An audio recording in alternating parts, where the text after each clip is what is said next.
Now that the elections are over, Obama won and Democrats picked up seats in the House and Senate. Can we stop the hand-wringing over Super PAC money?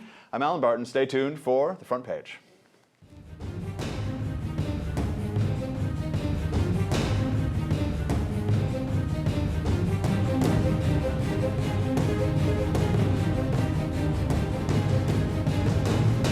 Is there any way, and I know this is crazy, these might be the mad ramblings of a syphilitic brain, but hear me out.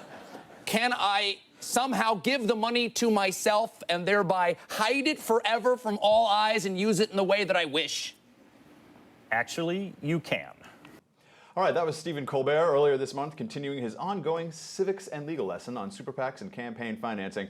Joining me in studio today to talk about these issues, John Phillips of KABC Radio and Rito Parno Basu of the Ayn Rand Center for Individual Rights. All right, guys, so before the election, of course, John, you know, the conventional wisdom was for liberals was that the Citizens United decision had opened the floodgates of dirty, horrible, dark, conservative money. These billionaires were going to spend just a gazillion dollars on their candidates and buy the election. I wish we could have bought the election. Yeah, didn't seem to happen. Then, I wouldn't be crying on Wednesday morning when I woke up. Look, part of the problem in this last election is that we as conservatives discounted how important being an incumbent is. It's virtually impossible to beat an incumbent. In the last 80 years, only 2 democratically elected presidents have lost their re-election bids. George H.W. Bush in 1992 and Jimmy Carter in 1980. In both cases, they had contested primaries, Ted Kennedy and Pat Buchanan, and they had strong third-party challengers, John Anderson and Ross Perot. None of that happened this time around. So Mitt Romney and the Republicans were running on a treadmill that just kept getting faster and faster and faster and faster. Now, that being said, the election still was pretty close. And a lot of the money that was spent by Karl Rove and by the super PACs kept this election close.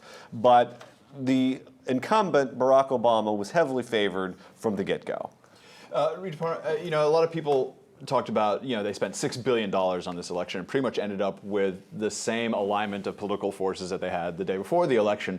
And so this has brought into a lot of questioning, you know, should this $6 billion be spent? Should there be a much more rigorous sense of either public financing for these elections so that all of this doesn't get wasted? Is it a waste of money or is it free communication? Or both? Well, I mean, one of the things that came out of Romney spent a lot of money on this election, right? And he still didn't win. So I think it definitely should, I mean, certainly the incumbent tends to have a certain advantage. But it also goes to show you that money can't really buy you an election. Your ideas have to resonate with people. She had $1 billion she could have used and it didn't work for her. Yeah, I mean, you could buy all the ad space in the world, but at the end of the day, what you put in that, what content you put in that has to persuade people. That has to resonate with them. And that's why they're going to vote for you. And that speaks to campaign finance laws in general, right? The whole view is if you have a lot of money, you've got some undue power now to convince people, but you don't, right? Because your ideas still have to mean something to somebody. That's why they'll vote for you. It doesn't matter how much money you have. All right, Stephen Colbert's Super PAC, the one that he sort of jokingly created, Americans for a Better Tomorrow, tomorrow, had $800,000 left over after the election, which I think is $800,000 more than he expected ever to raise ever for his Super PAC. Now here he is explaining to his lawyer what he'd like to do with it. Let's take a look. So I write a check from my super PAC to my 501c4 to my second secret 501c4. And because I sent a letter along the way that said, here's what I want you 2 guys to do with it, neither I nor me is responsible for what happens with the money. That's right. I love America. All right, so what do you think in terms of what he's saying here? I mean, with him, it's always satire, but underneath there is something here about the 501c4 rules, and that basically Colbert is making the point that he can take this $800,000 and pretty much make it disappear from public eyes, tax eyes, anyone's eyes. So is there something to be said here in terms of government management or regulation of campaign finances in these sort of tax-exempt political organizations? Well, the campaign finance rules are stupid. You should be able to give whatever you want to whomever you want, but you should have to disclose where you're giving your money. The point that he was trying to make was explaining why Mitt Romney bought the election. And Mitt Romney didn't win. So, you know, he didn't make the point that he was hoping to make by this whole experiment. I mean, he got a lot of publicity, and it was a good bit for the show, and it worked out for him in that capacity, but it didn't prove the point that he was ultimately trying to make. Yeah, I mean, there's a Wall Street Journal editorial reporter that analyzed this afterwards and said, really, the problem is everyone was saying, oh my God, Mitt Romney's going to bring $1 billion to the equation, which he did, the most money ever spent on a campaign ever, or whatever. But it didn't work, and a lot of the people are saying that he was financially constrained after the primary, where he went through this bruising primary, had no national money to spend until he was officially the nominee in August, or whenever that was, the convention, and that was the moment when Obama went and just killed him in swing states, just nonstop, complete, devastating character assassination. And by the time that he had money to spend, it was too late. So does this kind of thing, again, does it speak to a need for regulating this kind of thing, or limiting, or doing public financing where you say, hey, each of you guys gets $100 million to spend, and you get your ideas? Well, no, you certainly don't want public financing, right? That means your money, the money you've earned, is going to support people that you may disagree with. In most cases, you do disagree with. If you're supporting one candidate, you don't want your money to be going to other people. So certainly public financing is completely the wrong way to go. And I think the whole idea is you have to earn your money. You have to, if you want to go and you want to be heard, if you want to buy ad space, or you want to do whatever, you need to earn that money. And some people can earn more money than other people. Some people say things that resonate more with certain people than other people. That's the idea. And what you have with public financing is you don't have to earn anything. You get you're guaranteed certain money just because at other people's expense. That's not how free speech works. John, what do you think about what happened to Karl Rove here? I mean, he raised $1 bazillion for his various super PACs, and obviously didn't work out. And there's a lot of word that people are very, very unhappy with him for having taken so much money and not having yielded anything, no gains anywhere in any branch of government. What do you think is going to happen with Karl Rove specifically, or perhaps what he represents in terms of maybe the old think of the GOP fundraising and campaign strategy? Well, the problem for the conservative groups was that they fought this battle like the French army. The French army always fights the last battle. They don't fight the battle that they're in.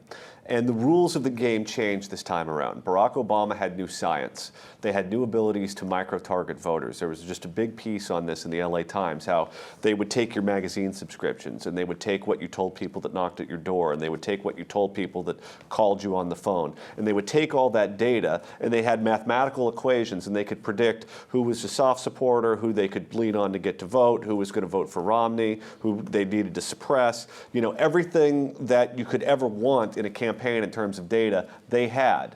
And we spent our money on 2004 technology or 2008 technology, not 2012 technology, and they used this new science and they killed us with it in all the swing states. We're going to have that science the next time around, and it's going to be like Moneyball, where the Oakland A's had the mathematical equations for one season, then everyone else caught up with them, and the Oakland A's haven't won anything since then. Also, that the one piece of 21st technology, the Orca system that they were using, this sort of centralized system for the get out the vote, completely crashed, and no one knew how to use it, and their poll workers weren't certified, and it was a complete disaster on election day. I think it's been talked about. We're using beta. It's been talked about, but people were saying that this is the hot new technology, and it completely crashed on them. The Republicans couldn't get out the vote.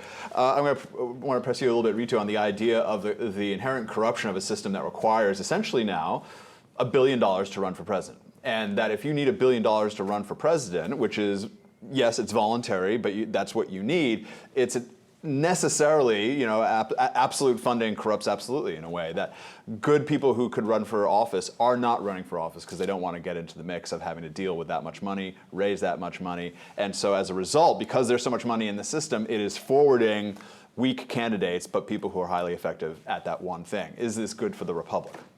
Well, if you look throughout America's history, being president for a long time was not that big of a deal. People didn't often know what the president looked like. They didn't know FDR was in a wheelchair. They didn't know anything, right? And today, the government is so entrenched in people's lives that it matters. You might not be able to get your birth control if you vote for one candidate versus another candidate, right? I mean, these things matter. So these candidates have to really speak to each person individually, what matters to them, things like that. But that's because government is doing things outside the proper scope.